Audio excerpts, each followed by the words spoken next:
Last week we started on the scientific revolution, so we covered figures from ancient Greece through the Renaissance period, and this week we're going to pick up roughly where we left off. We're going to start with Sir Francis Bacon, who was a prominent English statesman first and foremost, but he was also a philosopher. He was a pioneer of modern scientific thought. Now his father was Sir Nicholas Bacon, who was a keeper of the Great Seal under Elizabeth I. Hopefully that name rings a bell. You'll recall she was discussed in the Northern Renaissance unit. She was the monarch who presided over a flourishing, increasingly Protestant England that really developed its navy and contributed heavily to the arts and literature. Sir Francis Bacon was never particularly popular with her, though, and it wasn't until James I became king in 1603 that his career really started taking off. He was knighted that same year and eventually, like his dad, a keeper of the Great Seal. Additionally, he was known in his years in Parliament as a very powerful speaker. So his ideas.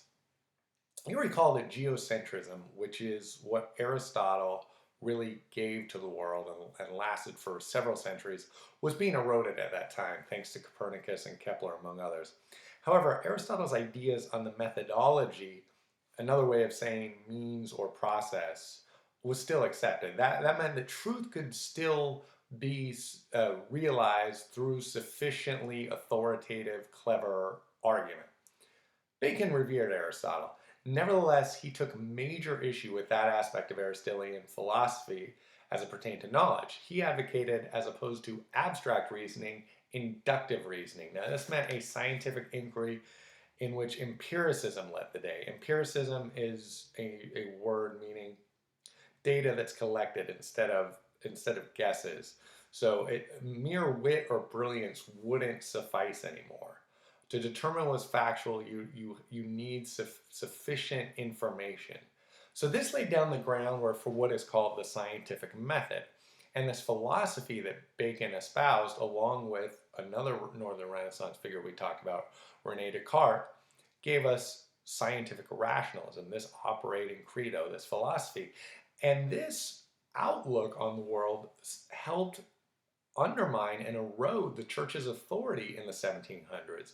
This meant that they were no longer the sole say on a given subject. It was no longer just what the church said that held sway.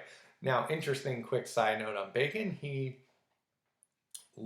left this world less celebrated than maybe he should have been. He was a man who was regularly in debt despite a good income, and he was not very ethical. He, in 1621, was charged with 23 counts of corruption and bribery. So as a punishment, he was briefly imprisoned, and then he was banished from public life. He spent the remaining 5 years of his time before he died writing about his scientific philosophy. He's a great example of how intelligence, which he had in abundance, does not necessarily equal virtue. But for his contributions to the Renaissance era thinking, which moved us away from the Middle Ages and what came before, he is a majorly important figure.